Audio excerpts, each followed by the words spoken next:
C'est l'occasion pour moi de féliciter Madame la ministre des Droits humains, l'ensemble du gouvernement, pour avoir pris l'initiative à la suite de la consultation qui avait été menée avec les organisations de la société civile afin de créer cette commission qui nous a permis d'avoir un cadre idéal de collaboration en tant que partenaire sur la question de la protection et de défense des droits de l'homme et travailler avec les victimes, témoins, ayant droit, mais aussi d'autres officiels qui ont permis à la Commission de réaliser ces rapports.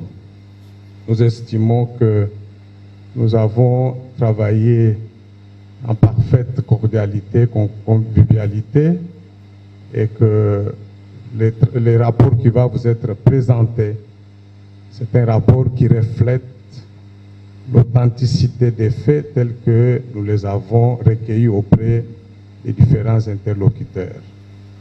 Donc pour moi et au nom de tous mes collègues de la société civile, je ne peux que nous féliciter pour cette bonne expérience, cette pratique qui vient d'être consacrée par cette collaboration.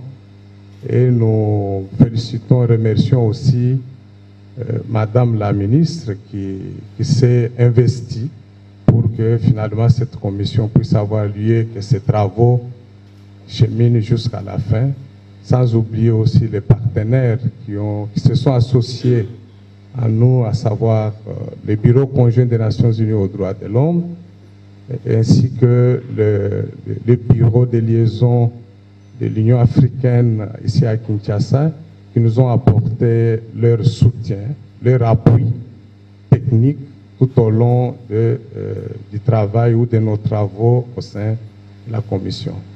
Donc, je voudrais vous remercier et passer la parole à Madame la ministre. Merci. Témoignages des victimes ayant droit ainsi que des témoins auditionnés qui ont accepté de répondre à l'invitation de la Commission. Les auditions réalisées uniquement dans la ville de Kinshasa.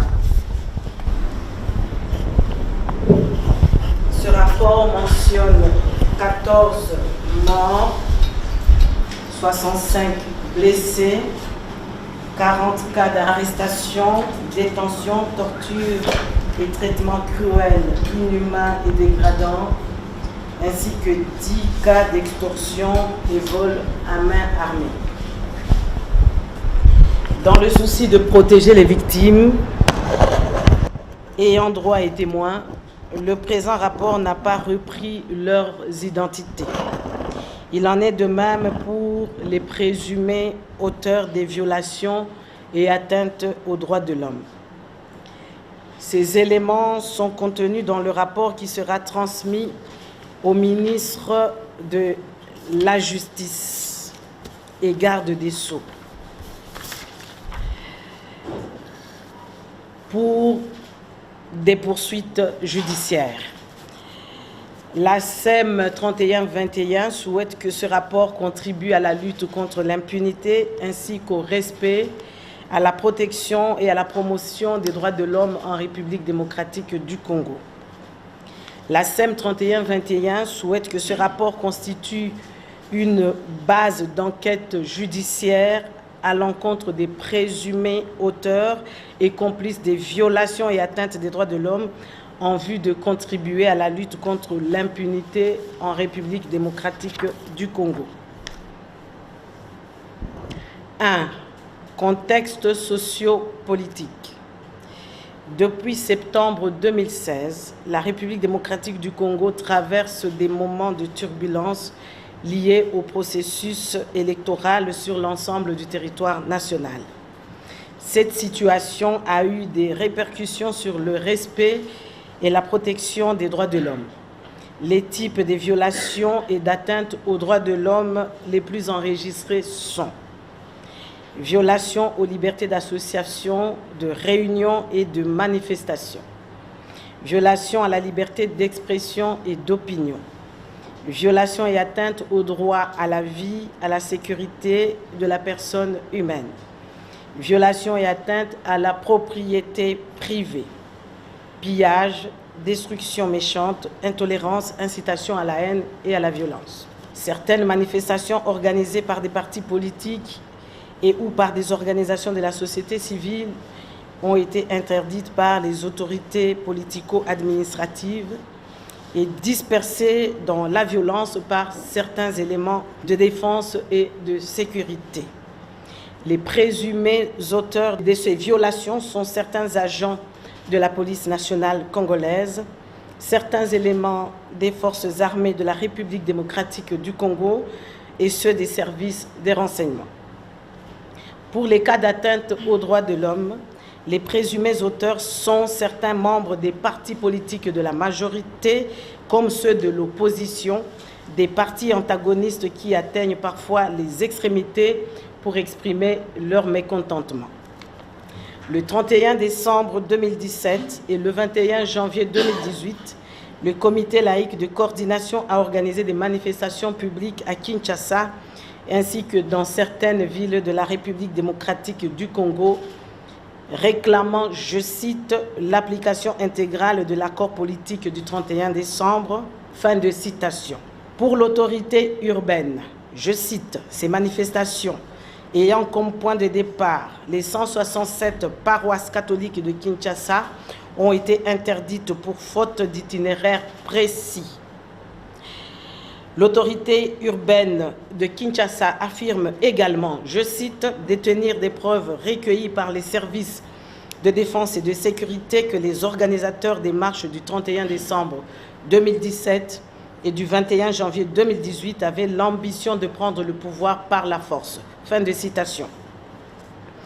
Le CLC a quand même tenu ces marches qui, dans certaines paroisses, se sont déroulées sans problème, alors que dans d'autres, elles ont été violemment dispersées par certains agents des forces de l'ordre, occasionnant ainsi des morts, des blessés, dont certains par balles, des arrestations et détentions parfois arbitraires, des extorsions des biens, des actes de torture et autres traitements cruels, inhumains et dégradants. Les organisateurs de ces manifestations déclarent revendiquer, je cite, le respect de la Constitution, l'application intégrale de l'accord politique global du 31 décembre 2016 fixant les élections présidentielles, législatives nationales et provinciales en décembre 2017. Pour leur part, les autorités politico-administratives de Kinshasa affirment, je cite, avoir respecté et mis en œuvre le dit accord en nommant un Premier ministre ainsi qu'un président du CNSA issu du rassemblement de l'opposition. Fin de citation. D'où les différents rapports contradictoires publiés quant à ceux. D'une part par la police nationale congolaise et d'autre part les organisateurs de ces marches. S'en sont suivies les allégations des ONG tant nationales qu'internationales de défense des droits de l'homme dénonçant des cas de violation grave des droits humains. 2. Composition de la SEM 31-21. La SEM 31-21 est composée de 5 délégués du ministère des Droits humains, 2 délégués du ministère de la Justice et Garde des Sceaux, 3 délégués de la Commission nationale des droits de l'homme, 6 délégués de la société civile, 1 délégué du Bureau conjoint des Nations Unies aux droits de l'homme comme observateur, 1 délégué du Bureau de liaison de l'Union africaine comme observateur.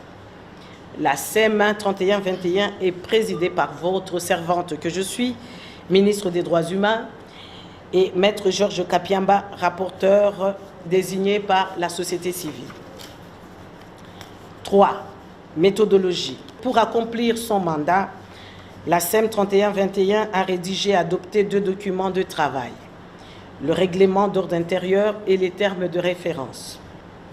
La SEM 31-21 a sensibilisé la population à travers les médias tant publics que privés, les témoins, les victimes ainsi que les ayants droit, afin de les inciter à venir fournir toutes les informations en leur possession sur les cas de violation et d'atteinte aux droits de l'homme commises le 31 décembre 2017 et le 21 janvier 2018. La SEM 31-21 a mené les enquêtes de manière professionnelle, objective et indépendante dans le respect de son règlement d'ordre intérieur. Elle a également veillé au strict respect des principes de protection des victimes et témoins ainsi que d'autres sources. Elle a informé les personnes auditionnées de l'utilisation des informations recueillies ainsi que de la suite qui sera réservée après publication du rapport final. Elle a tenu les entretiens à huis clos à son siège et sur le terrain dans les langues choisies par les personnes auditionnées. Elle a pris des précautions additionnelles et particulières concernant les entretiens avec les femmes et les enfants. Elle a effectué des missions d'enquête pour identifier les blessés dans les hôpitaux et des dépouilles dans les différentes morgues de Kinshasa. Elle a invité le commissaire provincial de la police nationale congolaise pour la ville de Kinshasa, le commandant de la 14e région militaire, le commandant de la garde républicaine, le commandant second de la 14e région militaire chargé des opérations, pour qu'ils donnent à leur tour leur version des faits sur les événements du 31 décembre 2017 et du 21 janvier 2018. Il a exploité les rapports et les documents fournis par les victimes, les témoins, le commissaire provincial de la police ville de Kinshasa, la CNDH, le Bureau conjoint des Nations Unies aux droits de l'homme et les ONG de défense des droits de l'homme. 4. Cadre légal. Les droits et libertés fondamentaux des citoyens sont garantis par les instruments juridiques internationaux, régionaux et nationaux, notamment la Déclaration universelle des droits de l'homme, le Pacte international relatif aux droits civils et politiques, la Charte africaine des droits de l'homme et des peuples, ainsi que la Constitution de la République démocratique du Congo.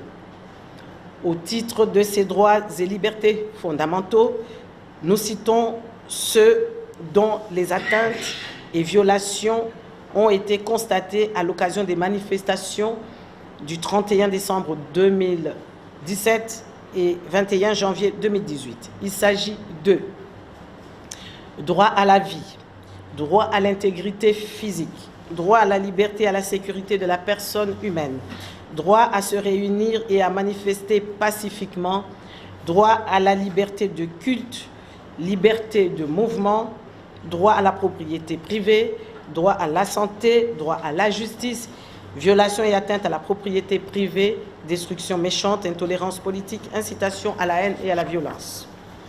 Déroulement des manifestations du 31 décembre 2017 et du 21 janvier 2018. Au cours des entretiens au siège de la SEM 31-21, ainsi que lors des descentes sur terrain dans certaines paroisses disséminées à travers l'archidiocèse de Kinshasa, tout comme dans des différents hôpitaux et morgues, il nous a été rapporté les faits suivants par les témoins, victimes et ou leurs proches. La veille de ces 2 journées, les différents requérants nous ont rapporté l'érection de plusieurs barrières de policiers, militaires et agents de services de sécurité opérant une fouille systématique des véhicules et même de ceux qui marchaient à pied. À cette occasion, il y a eu des arrestations de plusieurs personnes sans aucune explication et extorsion des billets de banque ainsi que des téléphones portables. Toujours la veille dans la soirée, il a également été constaté l'interruption de fourniture de services Internet et SMS. D'après M. Emery Okunji, ministre des Postes, de Télécommunications et Nouvelles Technologies de l'Information et de la Communication, je cite, il a enjoint les sociétés de télécommunications de suspendre tous les services Internet et SMS pour des raisons de sécurité d'État et ce, conformément aux prescrits de l'article 46 de la loi cadre numéro 13/2002 du 16 octobre 2002 sur les télécommunications en République démocratique du Congo. Fin de citation. Pour les 2 journées des manifestations, il a été rapporté à la SEM 31-21 que plusieurs paroisses ont été prises d'assaut dès les premières heures par des policiers, militaires et agents de sécurité, pour certains lourdement armés, allant jusqu'à empêcher à certains chrétiens à accéder dans les églises, dont d'ailleurs, selon nos sources, certaines ont été carrément scellées par les agents de la police sans aucune décision judiciaire. Dans certaines paroisses, les messes se sont déroulées normalement. Mais après la bénédiction finale suivie de la présentation des points de ralliement par les délégués du comité laïque de coordination, les chrétiens voulant sortir pour marcher ont été surpris par des grenades lacrymogènes et des tirs. Pour certains, à balles réelles et pour d'autres, des balles en caoutchouc. Mais seule l'expertise de la justice pourra déterminer si ces balles étaient en caoutchouc ou réelles. Selon les témoins, ceux qui avaient réussi à sortir de leur paroisse pour entamer les dites marches ont été reprimés par certains agents des forces de l'ordre et de sécurité, occasionnant plusieurs morts et blessés graves. Plusieurs témoins et victimes auditionnés par la SEM 31-21 ont rapporté que certains passants non concernés par les marches ont perdu la vie suite aux balles perdues, d'autres grièvement blessés par balles par accident. D'autres personnes se trouvant paisiblement dans leur résidence ont également été touchées par des balles perdues. Certaines églises ont été aussi vandalisées. Il a même été rapporté et constaté que certains hôpitaux et maternités ont fait l'objet des attaques par gaz lacrymogène, mettant ainsi la vie de nouveau-nés et de certains malades en danger. Concernant les officiels, les autorités responsables de la 14e région militaire des forces armées de la République démocratique du Congo, de la garde républicaine et du commissariat provincial de la police nationale congolaise ont été invités pour donner leur version des faits à la SEM 31-21. Seul le commissaire provincial, à travers le général Silvano Kasongo, a répondu par écrit comme suit. Je cite, « J'ai tenu des causeries morales avec les hommes sous mon commandement et signé des ordres de service respectivement numéro 137/2017 du 30 décembre 2017, numéro 007/2018 du 19 janvier 2018, auxquels mes subordonnés ont été scrupuleusement instruits sur le maintien de l'ordre public dans le respect des droits humains avec comme consigne ferme la non-utilisation des armes à feu. Le général Kasongo a poursuivi, je cite, « La plupart des manifestants habillés en culottes et tenant des armes blanches n'étaient pas des fidèles catholiques, mais plutôt des partisans des partis politiques de l'opposition, scandant des chants obscènes et des insultes à l'endroit des forces de l'ordre. » Le général Kasongo a poursuivi, je cite, « Le commissariat provincial a connu des dégâts matériels et enregistré dans les rangs de ces hommes le décès d'un policier et de plusieurs autres grièvement blessés. » Fin de citation. Toutefois, il convient de relever que la SEM 31-21 avait reçu quelques jours plus tôt un conseiller de l'inspecteur général de la police nationale congolaise qui a expliqué la mission et le fonctionnement de son unité. La SEM 31-21 a également reçu un conseiller de la garde républicaine et analyste du Conseil national de sécurité qui a à son tour expliqué les raisons de la présence des éléments de la garde républicaine pendant les journées des manifestations organisées par le CLC. Il a souligné, je cite, « Ces éléments répondaient à leur mission de routine conformément à la loi organique portant organisation et fonctionnement des forces armées de la République démocratique du Congo. » Fin de citation. 4. Actions prises par le gouvernement. Création de la SEM 31-21 à travers le ministère des Droits humains. Accompagnement des familles dans le besoin pour enterrer leurs proches décédés sur recommandation de la SEM 31-21. Prise en charge médicale de 32 personnes blessées par balles et éclats de grenades lacrymogènes sur recommandation de la SEM 31-21. 5. Violation des droits de l'homme constatée. La SEM 31-21 a recensé 14 morts, à savoir 7 le 31 décembre 2017, 7 le 21 janvier 2018, dont 12 par balle et 2 par asphyxie due au gaz lacrymogène. Les décès du 31 décembre 2017. Nous saluons leur mémoire. Fataki José, né le 30 novembre 1974, tué par balle. Ibanda Sengi Héritier, tué par balle. Jonathan, on ne nous a pas donné le nom, tué par balle. Kalala Bena Hervé, né à Kanonga, tué par balle. Landeme Moulamba Jean-Baptiste, décédé par asphyxie. Mamimbi Kianga Ernest, tué par balle. Namwisi Maïkwenge Godefroy, décédé par asphyxie. Nos sources sont les sources médicales, témoins et ayants droit. Les décès du 21 janvier 2018. Badibanga Mundila Benjamin, tué par balle. Kabadiachi Malangu Paxson, tué par balle. Kapangala Mwanza Thérèse, tué par balle. Kikunda Maïlomba Serge, tué par balle. Fwamba Mukala Mathieu, tué par balle. Ngandou Hussein, tué par balle. Badibanga Mundila Benjamin, tué par balle. Nos sources sont des sources médicales, témoins et ayants droit. B. Droit à la liberté, la sécurité des personnes et à l'intégrité physique. La SEM 31-21 a recensé 40 cas de personnes arrêtées, détenues, torturées et ou soumises au traitement cruel, inhumain, dégradant à l'occasion des manifestations du 31 décembre 2017 et 21 janvier 2018, dont 2 femmes.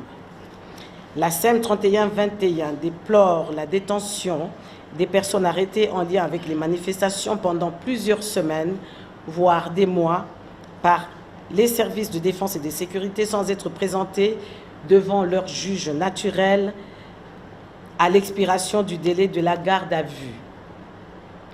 Les officiers de la police judiciaire de la PNC, ANER et ex-DEMIAP doivent respecter les limites de leurs compétences ainsi que les attributions des officiers du ministère public. À cet effet, l'article 67 de la loi organique numéro 13/011/B du 11 avril 2013 portant organisation, fonctionnement et compétences des juridictions de l'ordre judiciaire dispose qu'en matière répressive, le ministère public recherche les infractions aux actes législatifs et réglementaires qui sont commises sur le territoire de la République. Il reçoit les plaintes et les dénonciations, accomplit tous les actes d'instruction et saisit les cours et tribunaux. Ces services doivent travailler sous la direction du parquet, qui est le seul maître de l'action publique sur toute l'étendue de la République démocratique du Congo. C'est droit à se réunir et à manifester pacifiquement. Les manifestations du 31 décembre 2017 et 21 janvier 2018 ont été interdites par l'autorité urbaine, mais le CLC les avait maintenues, considérant la décision de l'autorité urbaine comme un abus de pouvoir. La SEM 31-21 recommande donc à l'autorité urbaine de Kinshasa de sanctionner toutes ces décisions par un arrêté. Ceci afin d'éviter que ces décisions soient contestées. La SEM 31-21 rappelle que les droits de se réunir et de manifester pacifiquement sont prévus aux articles 25 et 26 de la Constitution. L'article 25 dispose que la liberté des réunions pacifiques et sans armes est garantie sous réserve du respect de la loi, de l'ordre public et de bonnes mœurs. Article 26. La liberté de manifestation est garantie. Toutes les manifestations sur les voies publiques ou en plein air imposent aux organisateurs d'informer par écrit l'autorité administrative compétente. Nul ne peut être contraint à prendre part à une manifestation. La loi en fixe les mesures d'application. Par ailleurs, les citoyens qui participent à une manifestation publique doivent respecter la loi avant, pendant et après la manifestation en évitant des discours d'incitation à la violence, à la haine raciale ou ethnique, la destruction ou pillage des biens publics ou privés. La SEM 31-21 déplore l'absence de la loi devant fixer les modalités pratiques de l'exercice des libertés garanties par les articles 25 et 26 de la Constitution, le décret de 1999 étant devenu anticonstitutionnel et tombé en désuétude. D. Droit à la liberté de culte. La SEM 31-21 a constaté que l'exercice de ce droit a connu dans certaines communes de Kinshasa des limitations par des forces de défense et sécurité. E. Liberté des mouvements. En marge de l'organisation des manifestations du 31 décembre 2017 et 21 janvier 2018, plusieurs personnes ont été contraintes à des limitations de leur liberté des mouvements dans plusieurs quartiers de Kinshasa par certains agents des forces de l'ordre. F. Droit à la propriété privée. La SEM 31-21 a recensé 10 cas d'extorsion des biens privés des personnes, dont 5 le 31 décembre 2017 et 5 le 21 janvier 2018. Il s'est agi principalement d'extorsion des téléphones, argent, ordinateurs, pièces d'identité, des chaussures, ceintures, vêtements, vol par effraction des commerces des particuliers commis par certains agents de l'ordre. La police a indiqué à la SEM 31-21 que certains manifestants ont également commis des actes de pillage, de vol et d'agression physique. La SEM 31-21 rappelle qu'au terme de l'article 34 de la Constitution, la propriété privée est sacrée. L'État garantit le droit à la propriété individuelle ou collective, acquis conformément à la loi ou à la coutume. Nul ne peut être saisi en ces biens qu'en vertu d'une décision prise par une autorité judiciaire compétente. Droit à la justice. La SEM 31-21 a enregistré plusieurs doléances des personnes qui avaient déposé des plaintes pour diverses atteintes à leurs droits, mais qui traînent encore dans les tiroirs des parquets. Elle rappelle que le droit d'accès à la justice est l'une des caractéristiques fondamentales d'un État de droit. H. Droit à la santé. La SEM 31-21 déplore les difficultés que certaines victimes ont fait face pour accéder aux soins médicaux appropriés. Et pourtant, ce droit est garanti par l'alinéa 1er de l'article 47 de la Constitution. Je cite, « Le droit à la santé et à la sécurité alimentaire est garanti. La loi fixe les principes fondamentaux et les règles d'organisation de la santé publique et de la sécurité alimentaire. » Fin de citation. Pour la suite, je reste le rapporteur pour suivre. Régime de maintien de l'ordre. Et les forces armées ne peuvent intervenir que dans les seuls cas prévus par la loi.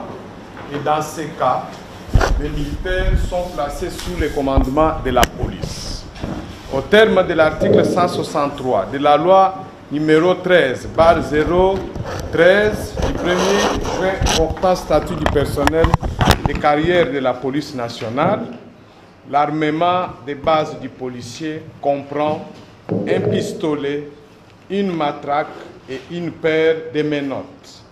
Outre l'équipement pour le maintien et le rétablissement de l'ordre public, le policier peut être équipé d'un armement spécifique adapté à la mission à effectuer. Depuis 2013, les actions de la police sont clairement encadrées. Selon la loi, la police nationale ne recourt à la force qu'en cas de nécessité absolue et uniquement pour atteindre un objectif légitime.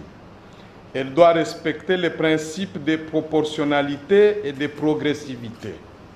Autrement dit, l'envoi d'agents armés au premier contact avec des manifestants pacifiques est interdit.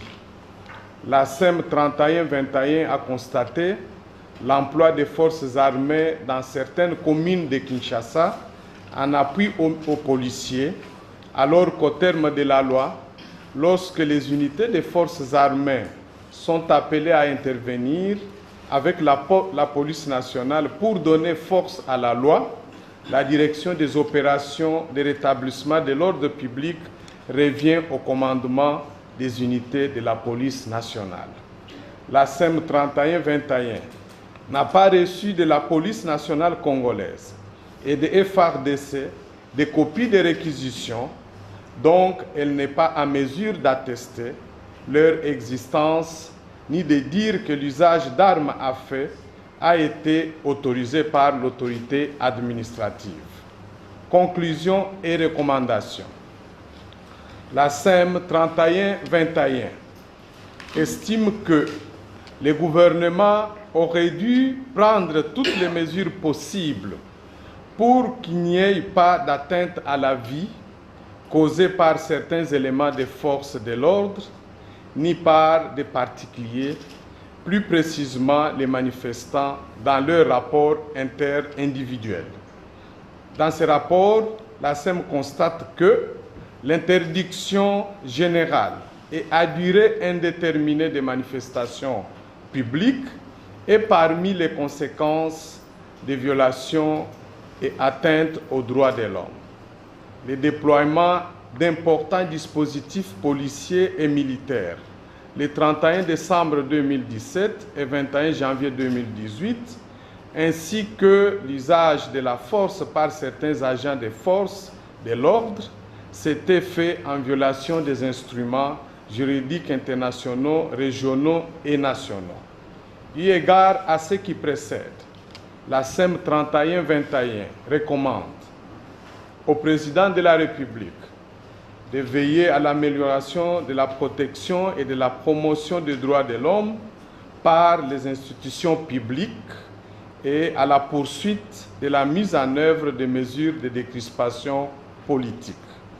Au gouvernement de lever l'interdiction générale des réunions et manifestations publiques et pacifiques, d'autant plus que la RDC est à 9 mois de la tenue des élections et que les acteurs politiques et sociaux ne sauraient s'y préparer sans la jouissance de ces libertés.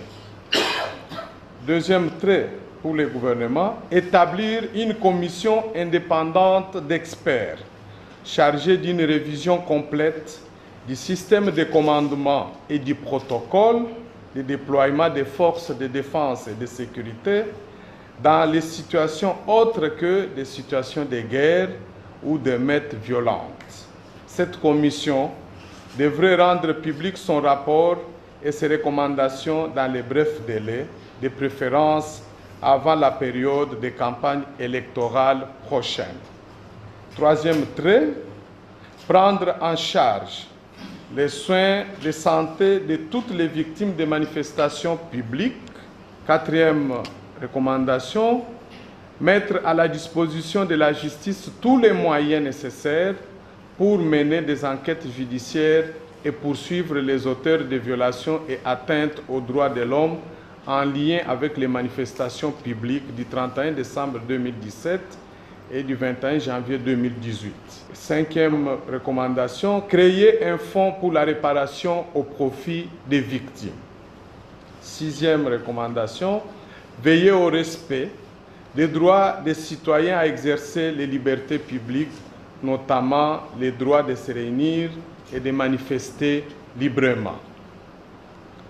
Faire libérer toutes les personnes en détention arbitraire à l'ANR et à l'état-major des renseignements militaires, ex-DEMIAP, en lien avec les manifestations publiques. Doter suffisamment les moyens matériels adéquats à la police nationale congolaise pour l'encadrement des manifestations publiques et interdire strictement l'utilisation des balles réelles. Interdire formellement les unités de FARDC et plus spécialement les éléments de la garde républicaine d'intervenir dans les missions de maintien et de rétablissement de l'ordre public comme les manifestations publiques, et ce sans réquisition préalable de la police nationale congolaise. Au Parlement, d'adopter en urgence la loi portant fixation des modalités pratiques de l'exercice de la liberté de manifestation publique conformément aux standards internationaux. À l'auditeur général de FARDC d'ouvrir une enquête devant déboucher sur des poursuites contre les auteurs de ces violations graves des droits de l'homme qualifiables de crimes contre l'humanité. Au procureur général de la République de mener des enquêtes indépendantes sur les faits allégués par le commissaire provincial de la police nationale congolaise, notamment en rapport avec les décès des policiers lors des manifestations publiques du 31 décembre 2017 et 21 janvier 2018.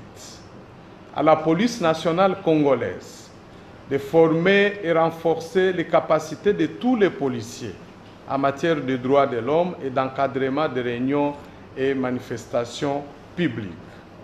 Aux forces armées de la République démocratique du Congo d'interdire formellement les unités de FARDC d'intervenir dans les missions de maintien et de rétablissement de l'ordre public comme les manifestations publiques, et ce sans réquisition préalable de la PNC, de la police nationale congolaise. De mettre à la disposition de la justice tous les militaires indexés comme présumés auteurs de violations des droits de l'homme. Aux partis politiques, inculquer la culture de tolérance politique et de coexistence pacifique à leurs militants et sympathisants. De bannir tout discours d'incitation à la haine et à la violence. De favoriser la prise et la conservation des pouvoirs par les voies démocratiques. Fait à Kinshasa, la date de ce jour est signée, contresigné par Georges Kapiamba, coordonnateur de la CAGE et rapporteur de la commission SEM 31-21, et Marie-Ange Mouchobekwa, ministre des Droits humains et présidente de la SEM 31-21. Je vous remercie. Ces recommandations vont-elles demeurer sur papier ou ici avec les journalistes, où il y a des mesures d'accompagnement? Allez voir par exemple le procureur, le parquet, tous les services qui sont indexés dans votre rapport. De ce rapport seront transmises au ministre de la Justice et garde des Sceaux. C'est le ministre de la Justice qui, dans ses prérogatives, doit instruire le procureur général de la République ainsi que l'auditeur général des FARDC d'engager des poursuites contre des présumés coupables. Nos enquêtes ne sont pas approfondies, elles sont basées juste sur les auditions des témoins, victimes et ayants droit qui nous ont présenté certaines preuves, mais pour certaines allégations, elles méritent des enquêtes approfondies et je pense que ça sera à la justice de faire ce travail. N'empêche que les informations que nous donnons ici dans cette salle détiennent suffisamment de preuves pour permettre aux autorités judiciaires d'engager des poursuites contre certaines personnes qui ont été clairement identifiées par les victimes et témoins. La ministre, à vous entendre parler, ce rapport servira de base au garde des Sceaux Alexis Tanguy Mwamba pour l'ouverture d'une enquête judiciaire. Mais si les forces de l'ordre qui sont épinglées dans ce rapport ont érigé des barricades la veille des manifestations, s'ils ont coupé Internet comme c'est le cas de votre collègue député antique, s'ils ont violemment réprimé ces deux manifestations, n'est-ce pas parce qu'ils ont reçu des ordres clairs des autorités du pays au plus haut niveau? Alors, en cherchant à aller en guerre, comme vous faites dans le cadre de cette commission, en cherchant à aller en guerre contre les auteurs des violations des droits de l'homme, n'êtes-vous pas en train d'aller à la chasse à l'ours avec un fusil en plastique? Et puis, deuxième question, vous avez certainement institué cette commission avec la bénédiction du gouvernement, puisque vous êtes membre du gouvernement, mais si ce gouvernement tient réellement à faire respecter les droits de l'homme, pourquoi ne pas tout simplement autoriser ces différentes manifestations? Vous avez souligné que je suis ministre de la République et j'appartiens à un gouvernement. Les actes que je pose font partie de l'action du gouvernement. Je venais de dire que les conclusions de ces enquêtes seront transmises au ministre de la Justice afin qu'il instruise les autorités judiciaires d'engager des poursuites contre les présumés coupables. Cela fait partie également de l'action du gouvernement. Cette commission a le soutien total du président de la République, garant de la nation et de la Constitution, et donc de ce fait, garant de la protection et de la promotion des droits de l'homme. Alors, nous n'avons pas dit dans cette commission qu'il était interdit aux forces de sécurité et de l'ordre de procéder à des fouilles lorsqu'on sent que l'ordre public est menacé. Ce que la commission a dénoncé dans ce rapport, c'est qu'au cours de ces fouilles, il y a eu des extorsions. Il y a eu des personnes qui ont été maltraitées par certains agents des forces de l'ordre. Il y a eu des personnes qui ont été arrêtées sans qu'on leur dise clairement les motifs de leur arrestation. C'est ce qui est condamnable par la loi. Mais le maintien de l'ordre public n'est pas condamnable par la loi, madame. Pourquoi la commission n'a-t-elle pas intégré aussi ce qui s'est passé le 25 février, parce qu'il y a eu une autre marche le 25 février, vous ne vous êtes limité qu'au 21 janvier. Et deuxièmement, il n'y a pas eu marche seulement à Kinshasa, mais dans les autres villes aussi de la RDC. Pourquoi la commission n'est pas allée aussi dans ces autres villes? La commission, j'ai signé l'arrêté mettant en place cette commission le 1er février 2018. Et la mission de cette commission était de mener des enquêtes sur ce qui s'est passé le 31 décembre 2017 et le 21 janvier 2018. On comprend bien qu'en ce moment-là, on ne savait pas qu'il y aurait une marche le 25 février 2018 et qu'il y aurait des morts. Que nous regrettons. D'ailleurs, nous, en tant que gouvernement et tous les membres de la commission également ont exprimé leurs regrets. Alors, nous n'avons pas minimisé ce qui s'est passé le 25 février. Nous déplorons qu'il y ait eu un mort en Mbandaka, qu'il y ait eu un mort à Kinshasa, dans les conditions que vous connaissez, et je peux vous garantir que ces actes ne resteront pas impunis. le policier qui a tiré sur notre concitoyen à Mbandaka a été condamné à perpétuité. Ici à Kinshasa, j'ai posé la question. On m'a dit qu'on poursuivait des enquêtes et que 3 policiers étaient mis aux arrêts. J'espère que la justice va poursuivre son travail afin de rendre justice à la famille de Rossi Mukendi, parce que c'est de lui qu'il s'agit.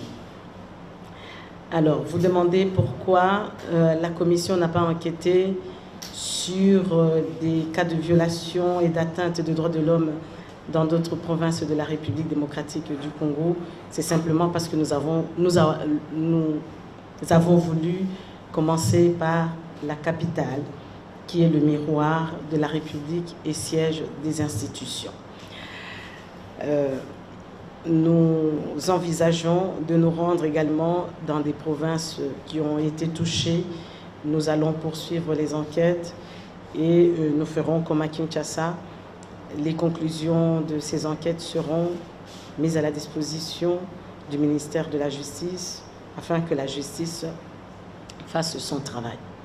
À votre niveau, vous ne pouvez pas affirmer si c'est par balle réelle ou par balle caoutchouc que ces victimes ont été suffisamment tuées. Il faudra attendre au moins l'expertise de la justice. Vous aviez été sur le terrain, vous avez cité également vos sources d'information, notamment les hôpitaux. C'est-à-dire que vous avez eu le temps au moins de vous avoir quelques docteurs. Pourquoi à votre niveau, selon les sources que vous avez pu consulter, vous n'êtes pas en mesure de nous citer si c'est par balle réelle ou par les caoutchouc que ces victimes ont été tuées? S'il y a eu des morts, c'est qu'il y a eu des balles réelles qui ont été utilisées.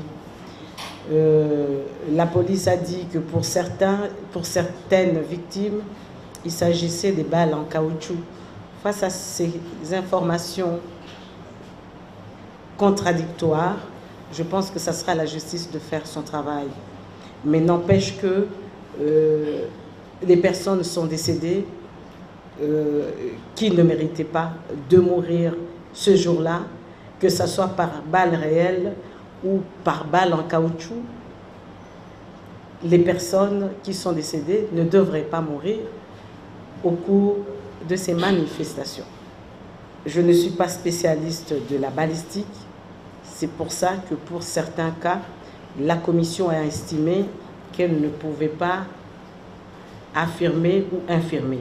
Mais pour d'autres cas, les médecins ont attesté que c'était des balles réelles. Les dossiers avec des preuves qui nous ont été fournies seront envoyés au ministère de la Justice.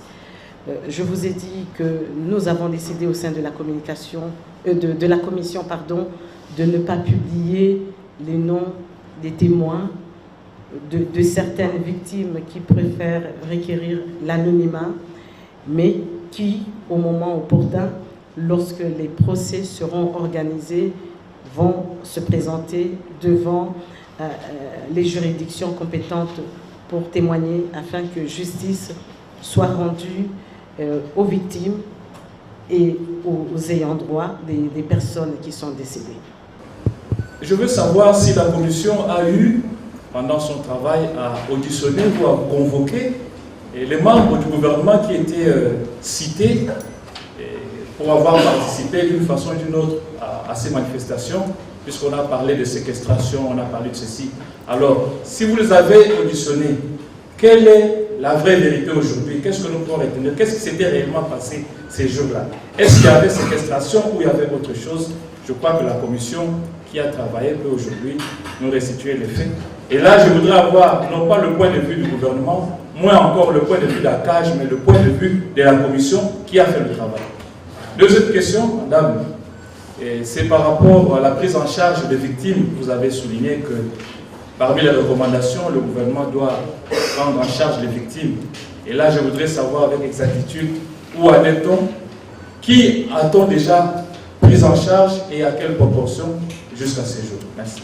Je voudrais d'abord souligner que lorsque je parle ici en tant que présidente de la commission et que lorsque Maître Kapiamba parle, il parle en tant que rapporteur. Nous rapportons les conclusions des travaux que le groupe a fait. Nous n'étions pas seuls, nous étions à 19, si j'ai bonne mémoire. Et donc, rassurez-vous que nous le faisons de manière professionnelle.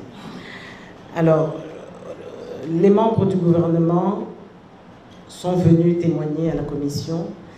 Le jour où ils sont venus, je n'étais pas présente. Je demanderai donc à Maître Kapiamba de répondre à cette question parce que c'est lui qui les avait auditionnés.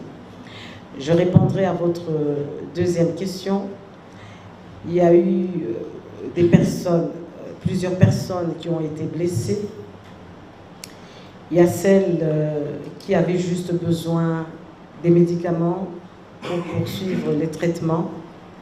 À travers la commission, le gouvernement a pu leur venir en aide.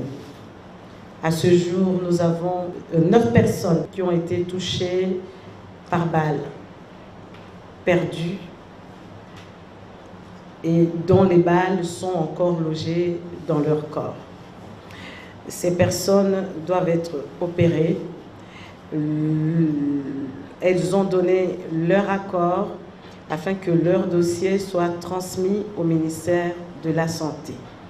C'est lui, dans ses prérogatives, qui doit nous communiquer les hôpitaux qui vont prendre en charge ces personnes. Je m'abstiens de dire dans quel hôpital ces personnes seront opérées. Nous avons le devoir de respecter leur intimité et de les protéger comme nous avons dit. Nous devons protéger les témoins et victimes. Aux dernières nouvelles, mon collègue ministre de la Santé m'a dit qu'il fera appel à tous les chirurgiens qui prestent dans les hôpitaux publics de la capitale afin qu'ils se joignent à ceux qui sont dans l'hôpital où ces personnes seront opérées. Elles seront prises en charge totalement par le gouvernement de la République démocratique du Congo jusqu'à leur rétablissement. Mais cela n'empêche pas à ces personnes d'engager une action en justice contre les personnes qui les ont mises dans cet état. Donc, le travail du ministère de la Santé ne va pas remplacer la justice va poursuivre son travail. Je passe donc la parole à Maître Kapiamba pour répondre à votre question. Le premier était venu se présenter comme victime parce qu'il a considéré que sa résidence aurait été envahie par des individus mal intentionnés ou qui cherchaient à y poser des actes criminels. Ça, c'est la version qu'il nous a rapportée et il a voulu qu'il soit aussi considéré, traité comme victime et qu'il a besoin d'avoir droit à la justice. Nous avons aussi noté, la commission a noté qu'il avait déjà saisi la police qui a fait son travail, qui avait même arrêté un certain nombre de ces personnes qui faisaient partie des manifestants. Quelques-uns étaient libérés au niveau de la police, les autres transférés au parquet des grandes instances de Kinshasa et qu'un dossier est en cours d'instruction.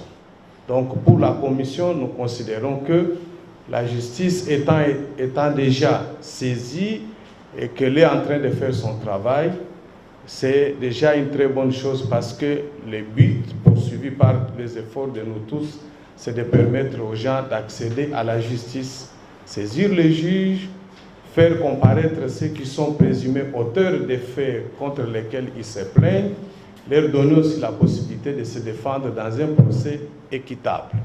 Donc voilà, la position de la commission, c'est nous les avons encouragés à poursuivre devant la justice qui est déjà saisie. Pour le deuxième membre du gouvernement, nous avons par exemple recommandé au procureur général d'engager des poursuites contre les responsables des atteintes, c'est-à-dire des abus qui ont été commis par soit des manifestants ou d'autres citoyens dirigés contre d'autres citoyens, comme le cas du deuxième membre du gouvernement qui a rapporté à la commission avoir été agressé sur la route vers l'aéroport alors qu'il était à bord du véhicule avec les membres de sa famille, son épouse notamment, et ses enfants. Et on a même caillassé son véhicule. Nous avons reçu des preuves qui établissent clairement qu'effectivement, ces jours-là, son véhicule a été pris d'assaut par un certain nombre d'individus. Et pour ça, nous recommandons aussi que des enquêtes soient menées, que les auteurs éventuels de ces faits soient identifiés, éventuellement poursuivis devant les cours des tribunaux conformément à la loi. Parce que comme la commission l'a dit, ce n'est pas parce que vous participez à une manifestation que vous pouvez vous considérer être autorisé à vous en prendre aux autres citoyens, aux biens publics ou aux biens privés. Donc, nous devons à la fois aussi sensibiliser, mais aussi rendre ceux qui commettent des actes qui débordent le cadre de leurs droits responsables devant la justice pour que la loi protège tout le monde.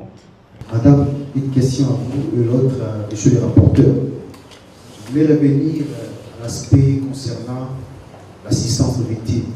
Qu'en est-il de la situation actuellement de Dorcas Makaya en Afrique du Sud? Souvenez-vous de cette adolescente que vous avez pu accompagner jusqu'au pied de l'avion.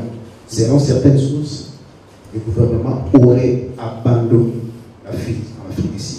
Qu'en est-il de sa situation? Monsieur le rapporteur, vous êtes de la société civile.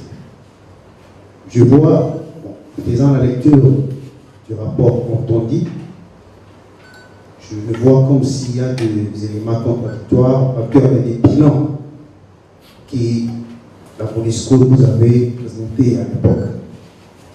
En quoi l'opinion nationale va-t-elle croire à une enquête pareille dès lors que vous, société civile, vous avez bien marqué votre signature? Concrètement, nous pouvons croire à ça facilement comme ça, en faisant allusion à ce que la MONUSCO nous avait dit à l'époque. Je vais vous dire que je n'aime pas polémiquer. Dorcas Makaya avait été touchée par une balle perdue. Sa mâchoire a été grièvement détruite. Au nom du gouvernement, j'ai fait ce que je devais faire. Elle est partie en Afrique du Sud par un avion affrété par le gouvernement de la République démocratique du Congo. Dorcas Makaya a été prise en charge dans la meilleure clinique d'une ville d'Afrique du Sud dont je tais le nom pour subir son opération, une chirurgie réparatrice maxillofaciale, comme disent les médecins. Cette opération a duré 8 heures. Dorcas se trouve toujours en Afrique du Sud. Aujourd'hui, je peux vous dire qu'elle va beaucoup mieux. Sa maman, qui est sur place avec elle, m'a dit qu'elle a vraiment repris, que maintenant elle peut manger, parce qu'avant elle ne pouvait même pas avaler de l'eau. Maintenant elle peut manger. Avant elle ne pouvait même pas se tenir debout. Maintenant elle peut marcher sans assistance. Son père m'a dit que Dorcas peut parler au téléphone. Moi, par respect de sa douleur, je ne lui ai jamais parlé au téléphone. Je parle avec sa mère. Tout ce que vous dites n'est que pur intox. Seuls les auteurs de ces rumeurs savent pourquoi elle les lance. Je fais confiance au temps. Le temps permettra la manifestation de la vérité. Dorcas reviendra. Et je prie le bon Dieu qu'elle revienne en très bonne santé. Elle témoignera et la vérité triomphera. Merci. Qui nous ont permis de constater les bilans vous livrés ici. Les 14 mois pour les 2 manifestations, soit 7 le 31 décembre 2017, 7 le 21 janvier 2018. si cela contredit un autre bilan qui était avancé par la MONUSCO, je crois que c'est tout à fait normal, parce qu'ils ont prévu d'utiliser leur propre méthode. Mais nous vous demandons, recommandons de prendre en compte seulement les chiffres que nous avons livrés, parce que résultat d'un travail basé sur une rigueur professionnelle, scientifique et l'honnêteté, et ce sont les chiffres dont nous sommes en mesure, au vu des documents, des preuves, des témoignages concordants fournis à la Commission, ils pourront être soutenables même devant la justice. Donc voilà ce que je peux vous donner comme réponse par rapport à ça. Mais après ce qui s'est passé le 25 février dernier, l'on comprend que les tueurs n'ont pas encore dit leur dernier mot.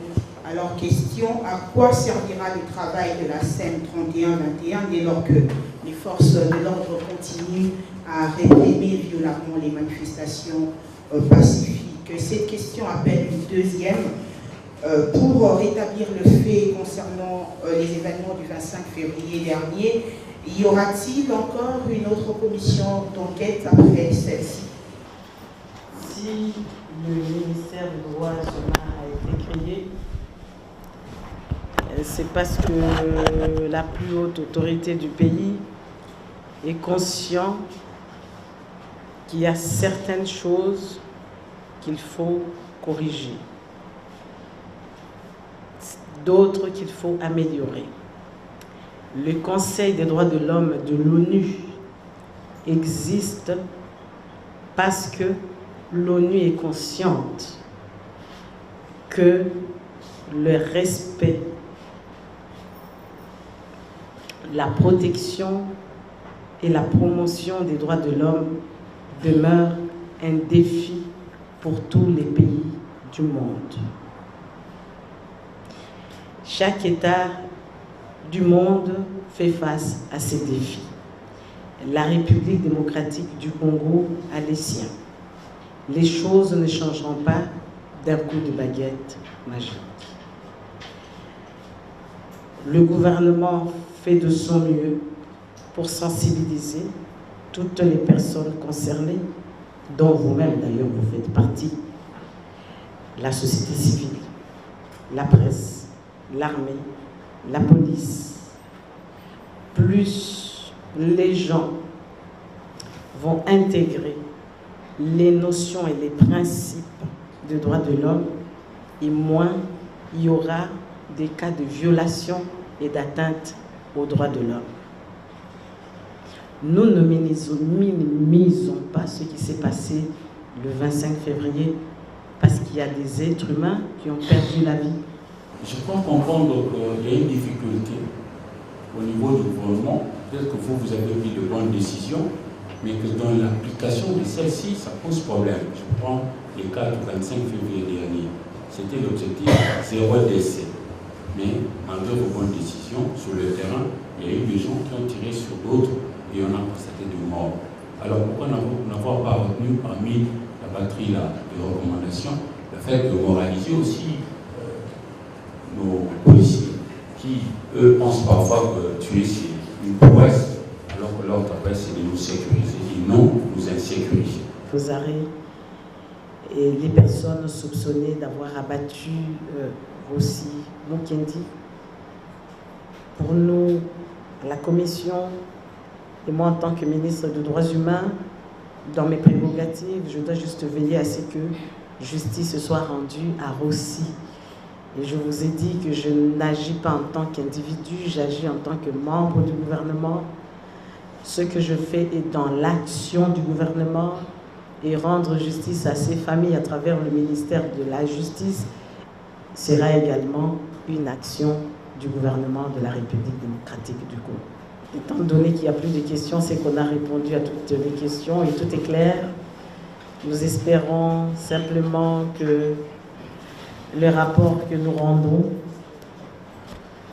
sera publié et que dans le respect de ce que nous avons écrit et que la vérité ne sera pas trompée ni transformée Merci.